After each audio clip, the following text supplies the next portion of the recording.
Hi, nice to meet you. My name is Andrew Hantel, and I'm a blood cancer doctor at Dana-Farber Cancer Institute in Boston, Massachusetts. Some of the work that I have been doing over the past couple of years is looking at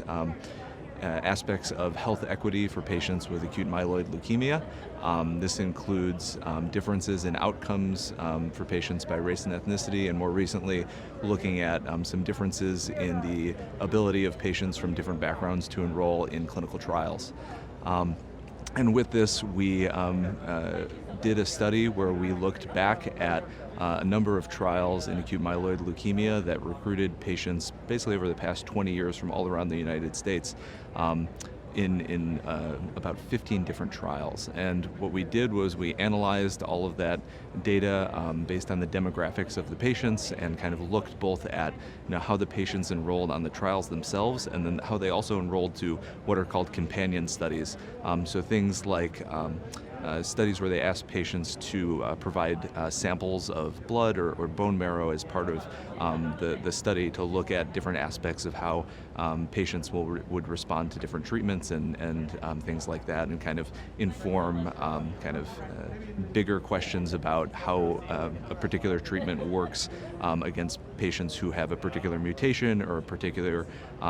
different abnormality with their chromosomes in their leukemia. And so we ended up kind of linking a bunch of different data, both from those trials as well as from some larger data sets that look at kind of the general incidence and prevalence of leukemia all across the United States, to be able to look at differences in kind of how everybody who kind of has leukemia compares to the patients who were included in these trials, mainly focusing on differences in race and ethnicity.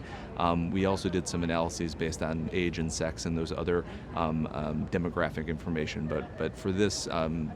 for these data that we presented today, it was mainly focused on looking at differences in race and ethnicity, comparing kind of who is affected by leukemia to who is included in these trials. And I'd say the main takeaway from it is that non-Hispanic white patients are generally included in these trials at a rate of about 2 to 1 compared to everybody else. We looked at kind of specific differences between non-Hispanic white patients and non-Hispanic Black, non-Hispanic Asian, Hispanic patients, and non-Hispanic Native American patients. And there are some differences individually between those groups in terms of the extent to which they are enrolled or not enrolled, but kind of as an aggregate, it was about that 2 to 1. One of the interesting findings was that there was a couple sites that enrolled patients onto these trials that did so and kind of have a background of good tribal and indigenous population health. And so those two sites, because of that history, actually ended up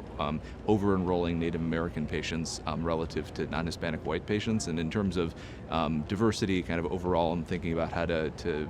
improve this problem in terms of enrollment disparities. We can kind of even use that as a canary in the coal mine of kind of what are those centers doing that's different to be able to over-enroll those patients and kind of make these trials more diverse. Unfortunately, though, that didn't extend to the rest of those diverse race ethnic groups that I mentioned: Hispanic, non-Hispanic Black, and non-Hispanic Asian patients, and those were even more significantly under-enrolled when you took out those Native American patients. The other thing that we were looking at was, we had seen some of this in larger aggregate studies that we had done in the past, and so using the studies that we did, we were able to look specifically at National Cancer Institute comprehensive cancer centers, which make up about 60% of the trial enrollees who came onto these trials. And those centers are also kind of large academic centers that a lot of leukemia patients are taken care of at. And this is different from other cancers like solid tumors or even other blood cancers, because when patients have leukemia, the prevalence of these diseases, the commonness of them, is very low relative to these other cancers. And so a lot of physicians even aren't comfortable in treating them. And so they end up trying to get the patients to go see the experts at these National Comprehensive Cancer Centers. And so we were able to look at those specific centers and kind of how those centers did relative to their local populations. And unfortunately, even though these centers are great centers for care and excellence and everything else, the disparity at those centers particularly was even worse. It was even closer to 30% a chance of enrollment for people from these diverse groups versus non-Hispanic whites.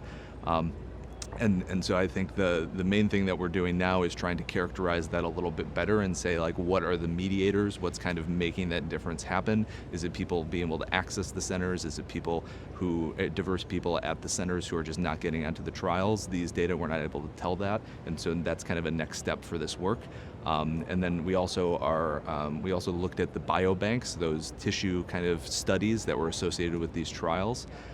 as well as some other studies that were looking at specific questions having to do with patient tissue. And the good news was that for those biobanks, if you got into the trials, then over 90% of people were participating in the biobank, which is outstanding and at a higher rate than it usually is for solid tumor trials. And so I think it speaks to the fact that it's a little bit easier to get tissue samples for leukemia than it is for other cancers, just because the disease is circulating and it's in the blood, and we can get samples from the blood relatively easy compared to solid tumors where they might have to do another biopsy.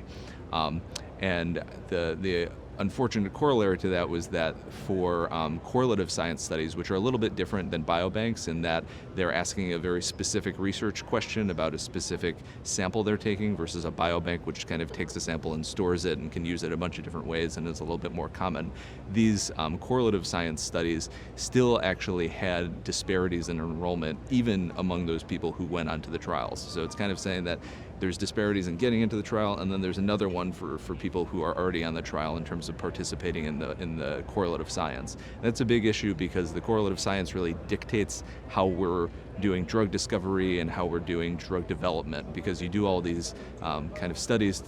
sub-studies to look at mutations and other things and say, like, who are we missing with this treatment? Where is this treatment not working? How can we make that part of it better? So it's really not only that disparities are affecting the current set of trials, but then because there's disparities on these correlative companion studies, that's kind of making drugs better for the people who are included in them. And so if you're kind of discounting these other, not discounting, but if you're not including these other populations, then you're really both impacting them in terms of the safety and the efficacy of the drug for that trial and that drug, because you don't know how well it works in other populations, as well as for that next generation of drugs, because you don't know you're kind of targeting the people and the populations that were already on these trials and targeting the drug discovery to work well for them. So overall, those were our findings. There were some limitations to the study that I had already mentioned in terms of it being kind of these larger data sets that weren't able to pinpoint things. And right now we're working with a bunch of the larger cancer registries, both locally in Massachusetts as well as starting to do so across the country, to be able to kind of look at this both more on a patient level, then determine what those mediators are that stop diverse groups from enrolling, as well as trying to do it more in real time, because it's great to do these analyses and kind of look back and say, where have we been, kind of what's been going on, but it's even better if we can say what's going on now, and can we do that and leverage that into making interventions that kind of improve things actively, both by telling physicians how they're doing, like well or poorly at different centers, as well as trying to figure out if there are different groups that we need to reach out to kind of actively as a trial is recruiting, and kind of maybe have the centers who are doing better even teach the centers that are not, and kind of make that synergy. So those are kind of the next steps for us and for this research, and thanks for tuning in and listening.